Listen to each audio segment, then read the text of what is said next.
A insegurança alimentar no Brasil afeta de maneira desproporcional crianças e adolescentes em situação de vulnerabilidade. De acordo com dados de 2024 divulgados pelo IBGE, 37,4% das crianças de até 4 anos viviam em lares com algum grau de insegurança alimentar em 2023, sendo que 4,5% estavam em famílias enfrentando insegurança alimentar grave. Entre os adolescentes de 15 a 17 anos, 36,6% residiam em domicílios com algum nível de insegurança alimentar e 4,9% enfrentavam a forma mais severa desse problema. A luta contra a fome e a insegurança alimentar requer um esforço conjunto entre o governo, sociedade civil e organizações internacionais para garantir que todas as crianças e adolescentes tenham acesso a uma alimentação saudável e adequada, condição indispensável para o seu desenvolvimento e para o futuro do país. Insegurança alimentar, esse é o tema desta edição do Famílias em Pauta.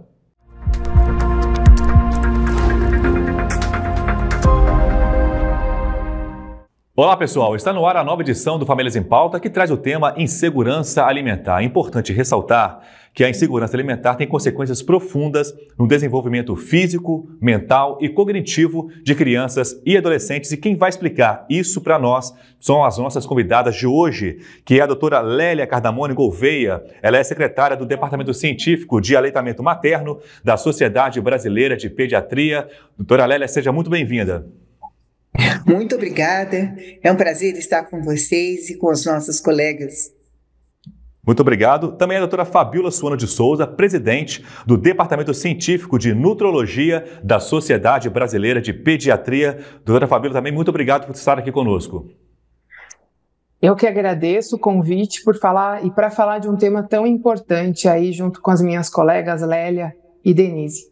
Muito obrigado. E também a doutora Denise Brasileiro, membro do Departamento Científico de Pediatria Ambulatorial da Sociedade Brasileira de Pediatria. Seja muito bem-vinda também, doutora. Eu que agradeço essa oportunidade ao lado dessas colegas que eu gosto tanto. Para começar, a primeira pergunta para a doutora Fabíola, para explicar para nós o que é insegurança alimentar e como pode ser medida.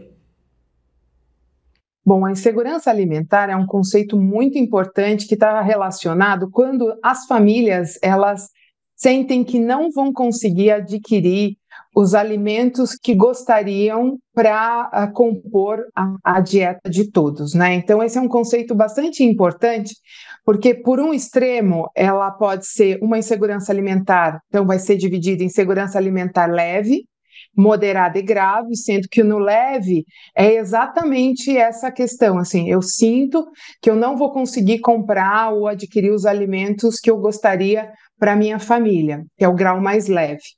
E o mais avançado, vamos chamar assim, o grave, que aí já seria lá no outro extremo, que já se confunde, inclusive, com o que a gente conhece como fome, né?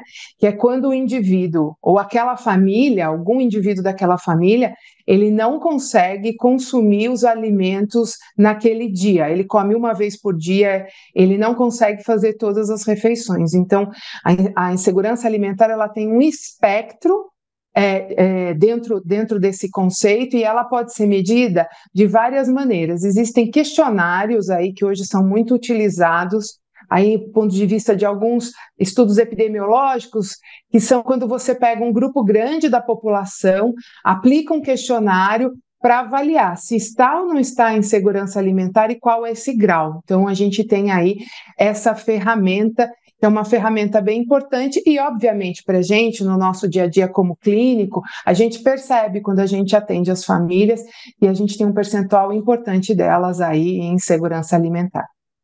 Obrigado, doutora Fabíola. A próxima pergunta é para a doutora Denise, para dizer como que a alimentação das crianças pode ser afetada quando há insegurança alimentar na família. São vários prejuízos para essas crianças. Então, a gente tem que pensar, quando existe insegurança alimentar, vai existir uma menor disponibilidade de nutrientes. E essa falta desses alimentos nutritivos podem gerar impactos como desnutrição, obesidade. A doutora Fabíola depois vai explicar isso bem melhor. isso comprometendo muito o crescimento, imunidade e desenvolvimento neurocognitivo, e tem uma consequência muito importante, que é a consequência emocional. Essas crianças, elas ficam muito ansiosas em relação aos alimentos, isso prejudica a sua relação com a alimentação ao longo da vida. É fundamental que a gente fortaleça políticas de segurança alimentar para a gente orientar as famílias quais que são as melhores escolhas dentro da realidade daquela família. Obrigado, doutora Denise. E pergunto agora para a doutora Lélia para dizer se tem insegurança alimentar com o uso do leite materno. Então, por definição, como disse a Fabíola, a insegurança alimentar é quando a pessoa não tem acesso a alimento adequado, saudável, e ou tem em quantidade insuficiente. Com o leite materno, a situação é diferente. Ele está sempre pronto para a criança, a sua qualidade de alimento, ele oferece nutrientes balanceados, equilibrados, adequados para a nutrição da criança. Além disso, oferece o que nenhum outro alimento oferece, porque ele é um leite vivo. Ele oferece imunidade, protegendo contra as doenças naquela fase da vida, fatores específicos que facilitam o desenvolvimento do sistema digestório, da sua imunidade, a maturação da sua própria imunidade e também o desenvolvimento importante do cérebro e do sistema nervoso. Esses benefícios que o leite materno oferece, eles são incomparáveis, nenhum outro leite poderia oferecer. Ele traz essa qualidade e ele é de fácil acesso. Então, toda vez que a mãe desejar amamentar, ela estará oferecendo um alimento de qualidade, saudável, considerado o melhor alimento do mundo para essa fase de vida. Então, não há nenhuma insegurança nesse sentido alimentar para a criança que recebe o leite materno. Obrigado, doutora Lélia. Eu volto a perguntar para a doutora Fabíola. Doutora, qual que é o número de famílias, com crianças e adolescentes com insegurança alimentar? Bom, a gente tem aí um questionário, como eu falei, a Rede Pensan, que é um grupo que investiga e olha a insegurança alimentar ao longo dos tempos, aplicou um questionário pós-pandemia, que é esse que eu comentei com vocês agora há pouco, que pergunta às famílias algumas questões que classificam a insegurança alimentar, e logo após a pandemia, passando aí 2022, eles encontraram que 28% da população brasileira, das famílias brasileiras, estavam em algum grau de insegurança alimentar envolvendo moderada e grave. Então, 28% é bastante coisa, bastante coisa. E mais recentemente, a FAO-OMS, que é um órgão da Organização Mundial da Saúde, que busca informações sobre alimentação saudável, sobre insegurança alimentar no mundo todo, e o Brasil foi incluído nesse estudo, ela mostrou que de 2022 para 2023, e aí até fazendo um período um pouquinho mais longo do que isso, houve uma queda nos números de insegurança alimentar grave no nosso país. Entretanto, esse número ainda continua grande. Se a gente for olhar, a insegurança alimentar grave ainda atinge por volta de 7% das famílias. E o nível de insegurança moderada ainda se mantém extremamente elevado. Então, a gente tem que lembrar que o Brasil é um país muito grande e olhar a insegurança alimentar, tendo em vista as particularidades socioeconômicas, culturais e hábitos alimentares das famílias, é algo bem importante aí no nosso dia a dia. Obrigado, doutora Fabíola. Eu chamo novamente a doutora Denise para nos dizer quais são as estratégias, doutora, que as famílias podem usar para evitar desperdícios de alimentos e aproveitar melhor os alimentos que têm em casa. Primeiramente, planejar as compras dos alimentos para evitar esse desperdício, comprar alimentos que vão perder ou que eles não vão ser consumidos. Armazenar corretamente esses alimentos, que isso vai aumentar a sua durabilidade. aproveitar integralmente todos os alimentos, então, pegar cascas, algumas sementes, alguns talos, que podem ser utilizados em preparos como bolos, caldos e sucos. Por exemplo, se sobrou um arroz, você pode fazer um bolinho de arroz. Se sobrou algum alimento, você pode trocar aquela preparação. Então, isso o profissional tem que orientar as famílias. E uma coisa muito importante é ensinar as crianças a valorizarem a comida. Então, servindo aquela porção que ela realmente vai consumir. Então, isso vai incentivar um consumo consciente. Lembrar que são pequenas mudanças que vão trazer um resultado muito grande nessa redução do desperdício alimentar dentro da sua casa.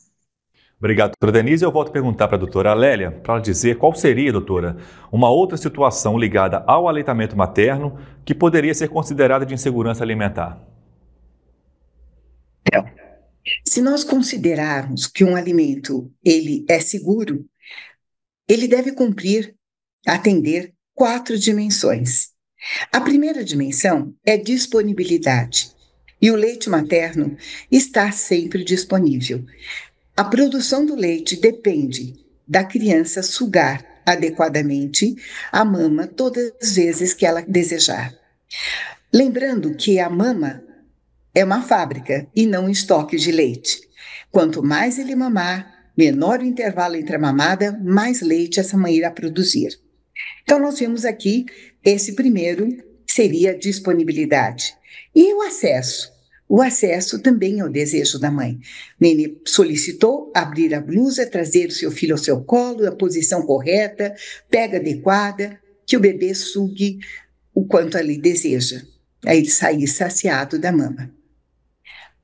O outro é a utilização. A outra dimensão é a utilização. O leite materno, como eu já havia dito, ele vem pré-digerido. Ele oferece todos os nutrientes que o bebê necessita. Então, não tem nenhuma dificuldade em digerir esse alimento. O gasto energético com leite materno é muito menor de qualquer outro alimento. E, por último, a última dimensão seria a estabilidade. E enquanto a criança for amamentada, todo esse processo acima vai funcionar adequadamente. Assim, consideramos que o leite materno é um alimento seguro, pois atende às 4 dimensões básicas para considerá-lo. Obrigado, doutora. Eu continuo com a senhora para fazer mais uma pergunta. As mães pensam ser causa de segurança alimentar do leite materno quando, no controle de peso, constatam um baixo ganho de peso da criança. O que a doutora diria para essas mães? É realmente muito importante. As mães têm essa dúvida e elas acreditam que o leite materno possa ser fraco ou ser insuficiente. O leite materno nunca é fraco.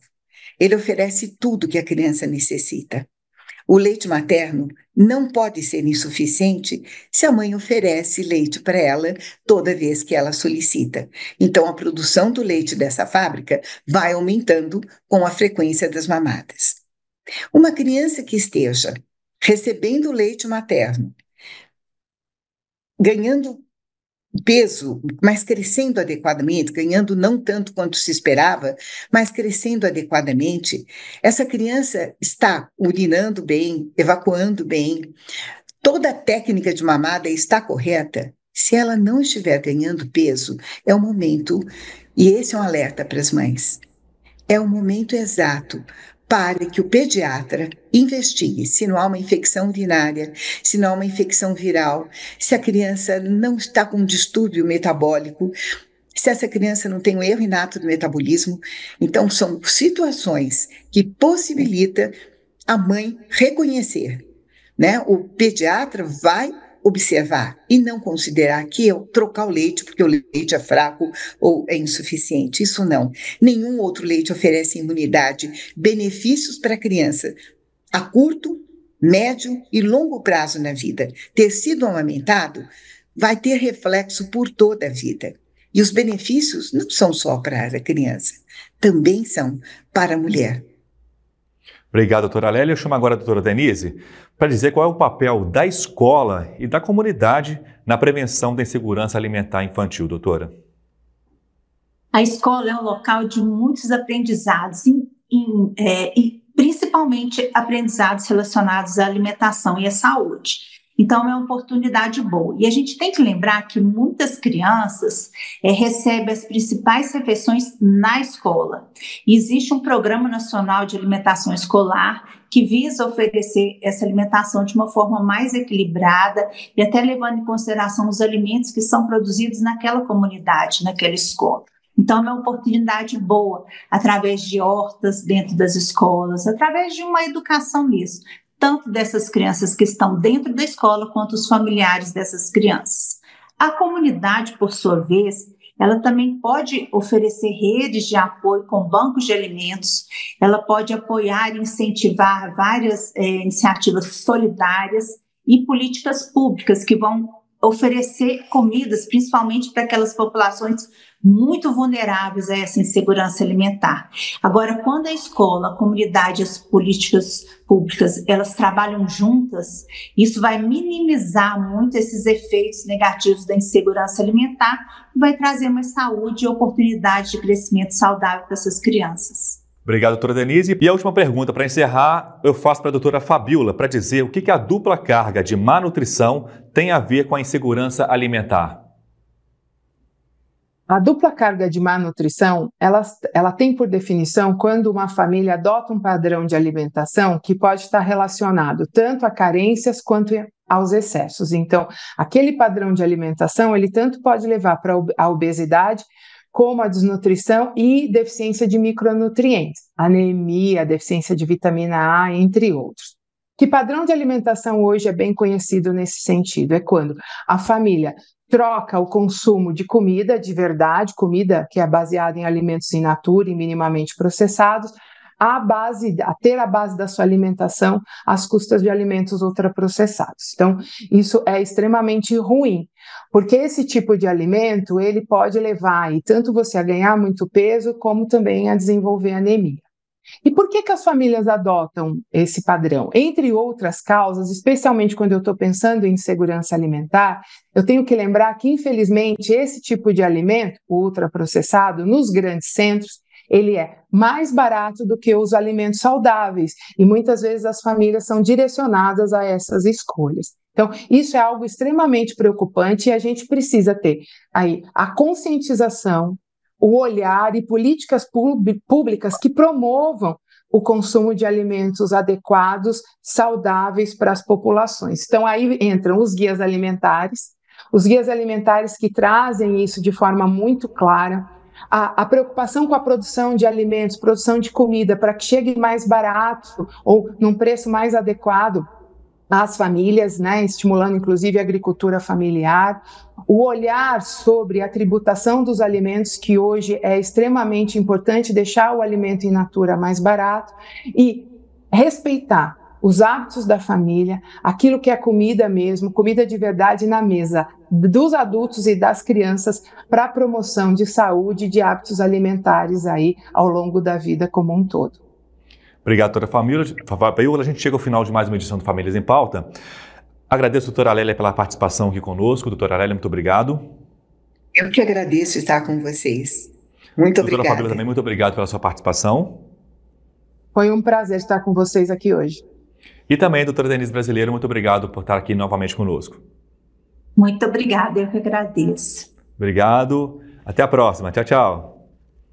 E no site Pediatria para Famílias da Sociedade Brasileira de Pediatria você encontra diversos materiais disponíveis sobre a saúde das crianças e dos adolescentes. Acesse o site pediatriaparafamilias.com.br. E o Pediatria para Famílias também está nas redes sociais. Siga nossos perfis lá no Instagram e também no Facebook. E se restarem dúvidas sobre o tema de hoje ou se quiser mandar uma sugestão de pauta, envie um e-mail para famíliasempauta@sbp.com.br, famíliasempauta@sbp.com.br. Compartilhe nossos programas com a sua rede de contatos e a gente se encontra em nossa próxima edição. Até lá!